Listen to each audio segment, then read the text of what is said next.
Well, good morning, happy Wednesday. It is 73 degrees.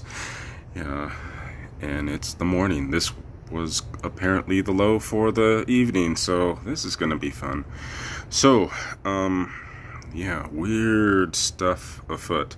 So, Alberta, Canada, pastor was arrested again for holding an outdoor church service because COVID regulations. Among the alarming fact that we now have churches in Canada regularly targeted, even though a lot of other people can stay open, people were asking questions why I believe is the Premier of Alberta was caught violating his own COVID regulations recently, going out and about, and people were asking, probably rightly so, why he gets a free pass but yet churches who are trying to meet outside are being shut down. Kind of makes you wonder about how much this has to do with the actual virus. But what do I know? I'm not a scientist, apparently. What else? Also in disturbing news, had I believe this was in Atlanta, can't really call him a gentleman, what do I call him? A jerk. A black male was targeting white males, and at one point he told police that I just had to get him, or something to that effect. Shot several people in two different. Actually, he shot several people in two different states. It might not have been Atlanta. I'm getting my crazy news mixed up, but apparently there's been next to nothing about this in the mainstream news. And we all know that if it had been a white male shooting up anyone, that this would be all over the news. This comes on following the footsteps of the gentleman not a gentleman either. This was in Texas, I believe, Austin, Texas, where he was literally at large. He'd shot another black male, shot several people, was still at large, and the Austin newspaper, big one, refused to identify him because we're concerned that if we say that he's a black male with dreadlocks, that it might negatively impact stereotypes. Among other things, if I don't care who the person is or what they look like,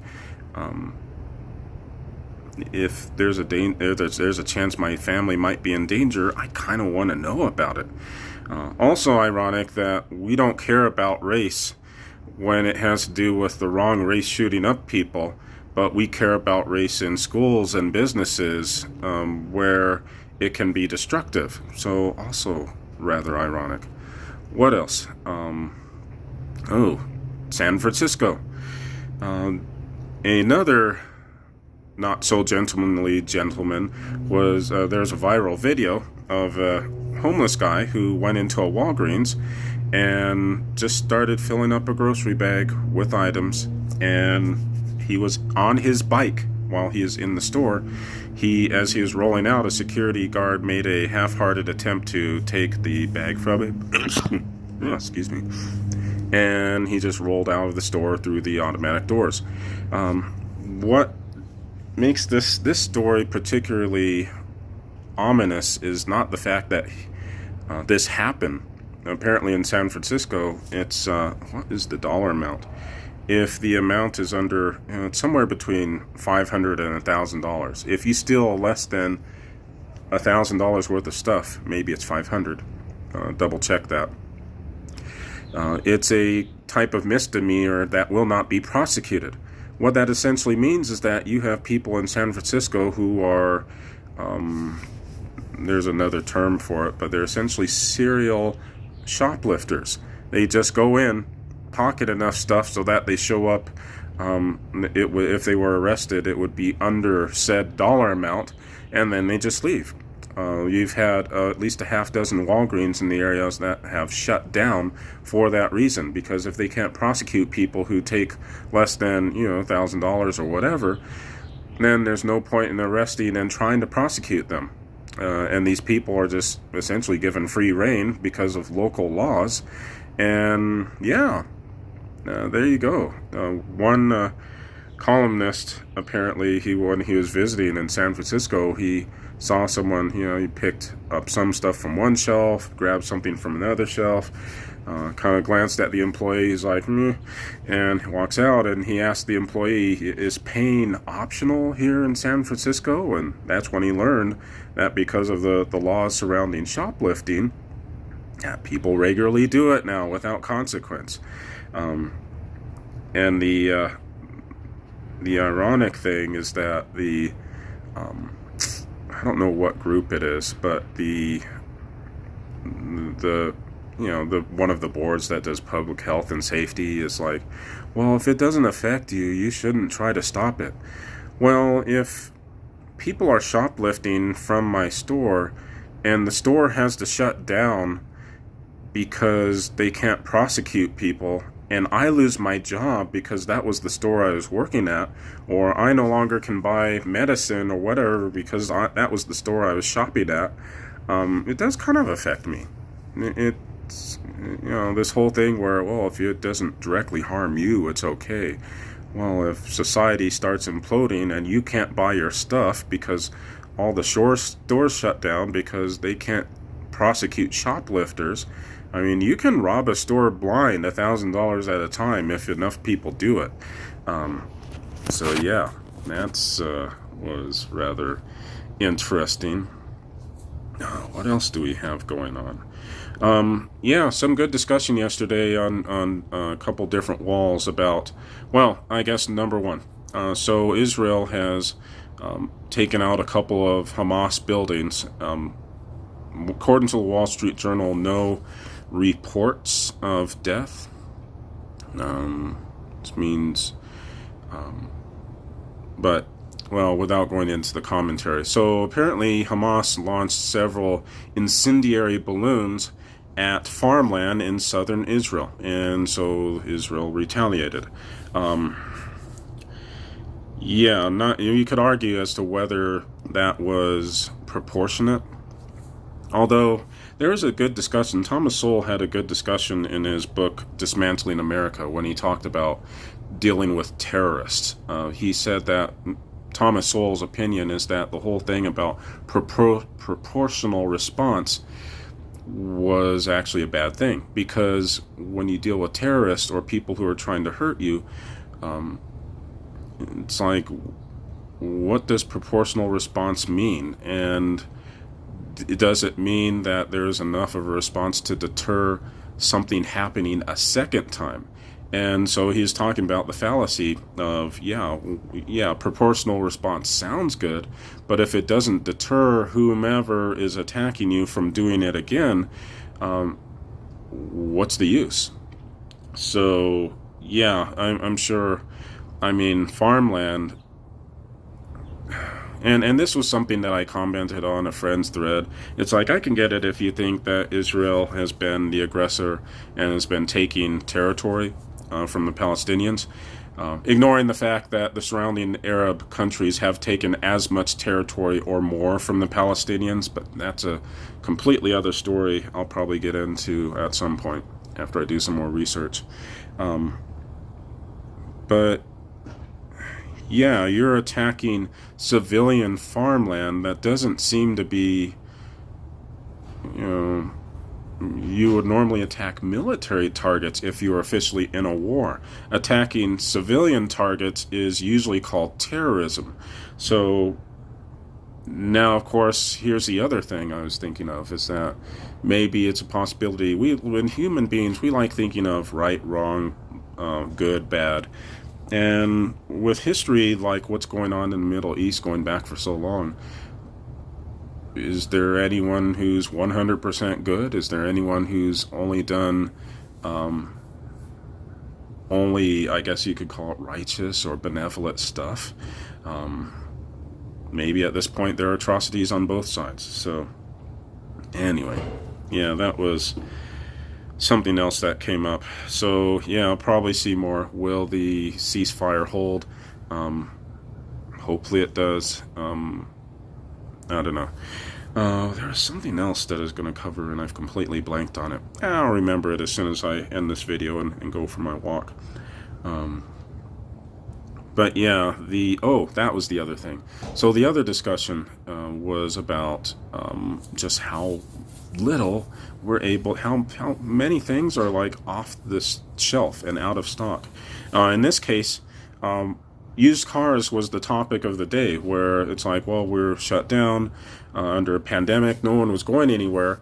How can there be no used cars? And two things. One thing that I pointed out, and one thing that another gentleman put on the wall in answer to the question. First thing is that, contrary to what you heard in the media, demand did not stop. You still had anyone who was an essential worker needed vehicles. Anyone who needed to or was able to expand their business and had anything to do with, say, deliveries. What time is it? Ooh, he's a little bit late. He's usually gone by about 6:20 or 6:30. Maybe he took it easy. So essentially, demand did not stop. Demand for used cars did not stop. Whether you had people who needed it for their essential businesses, whether you just had normal buying, and you had a lot of people who were just had nothing to do because they were stuck at home or working at home in front of the internet more, and I have all this bailout money now, maybe I should buy a car. And so, contrary to what was reported in the media, demand for used cars did not stop. Now, the other thing that I kind of touched on, but someone was more elegant in his response, is that when the pandemic happened, everything was shut down for a period of time. You even had like stories where, well, we couldn't find any meat. Well, if the plant that produces the saran wrap is temporarily shut down and the meat packing plants can't get a hold of saran wrap, hence you can't get meat to the stores because you have to wrap up the meat. So you had weird stuff like that where goods were not getting to stores, not because there wasn't any meat or necessarily people to transport the meat, but if the meat packing plants couldn't get a hold of saran wrap and styrofoam, you can't pack meat, therefore you can't get meat to the stores. So you had all sorts of stuff. Another thing, which why is stuff taking so long to get here from, say, China? Apparently, a quarter to half of the cargo room used for transporting smaller goods is in commercial airline flights. So with no commercial airline flights, there goes half the cargo capacity for certain goods that are transported from overseas to the U.S. So that was another weird thing. Now, in this case, what this gentleman pointed out is because of, hey, we think COVID's going to slow down sales, we think demand is going to be less. Car companies placed fewer orders for the raw materials and supplies needed to produce the chips and the computers that cars need in order to drive. Well, because demand didn't die, it actually stayed the same, or in some cases increased. You had a situation where more people, or the normal number of people, were buying new cars and then used cars once new cars couldn't be found, and the manufacturers just didn't have the supplies on hand to ramp up production quickly and produce more new cars. So you literally have a shortage of new cars, which has spilled over, and Dave Ramsey spoke about this on one of his recent shows, and that demand has spilled over into demand for used cars. And because you can't find as many used cars, the prices of used cars are increasing.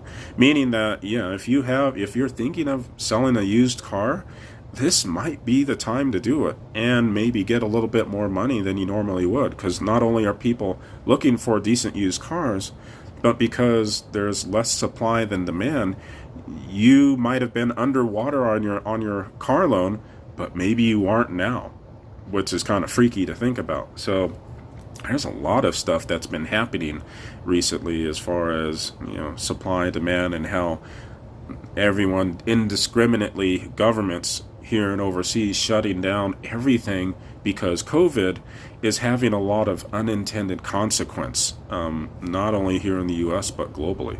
So yeah, that's going to be about it for now. I'm going to get my walk in, and got stuff to do. Thankfully, all the weird stuff that I've been dealing with is over and done with.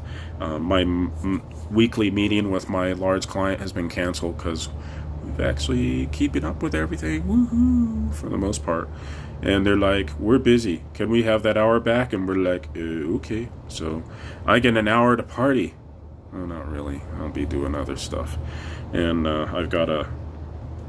we're in the middle of preparations for officially going back to the office.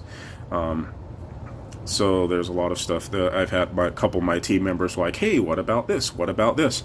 And good questions. So I've got to figure out who to ask those questions to. I'm the manager now, so I guess I have to do it. Yeah, you're welcome, Stacy. Yeah, I appreciate you hanging in there and listening. Yeah, a lot of weird stuff. But yeah, I think like I've spoken a little bit about how I'm looking for a graphics card, and because of, again, manufacturers shutting stuff down because of COVID, and crypto's back up, so people are using graphics cards to mine crypto. I cannot find a graphics card. I can find one that I could play Pac-Man on pretty easily, or if I just wanted to do word processing or my business, I could find one. But if I want anything to do with graphics or anything like that, you cannot find them. And I have an order placed, and it's on back order, and I'm just keeping it on back order. And every week or two they say, hey, your order's still pending, hey, we're still waiting for cars to come in. Or I could buy one for like the card that I'm after is a few $100s, but I would pay this card is 300, 400 is what I'm looking at. And if I bought the same card on eBay right now, because of no supply, a lot of demand, I would pay anywhere from $1,200 to $2,200 for the same type of card. I kid you not. So I could have one tomorrow if I wanted to shell out $1,500 or $2,000 for it. But if I can get the same thing for $300 or $400 just by being patient, as long as I get it before it becomes horribly outdated, I guess. But yeah, this is just insane. You just can't find stuff. And all this crap is happening on top of, the meat packing plants. I think they paid out several million to the hackers to get stuff back going. This is JBS, where they were hit by a ransomware attack, and 20% of the U.S.'s meat packing production capacity, whatever you want to call it, was out. And yeah, you couldn't find meat in some places, or still can't. Yeah, a lot of weird stuff happening. So anyway, I better get going, and I gotta look at my what books I'm gonna read next, but I'll talk about that a little bit more later. Alright, y'all take care.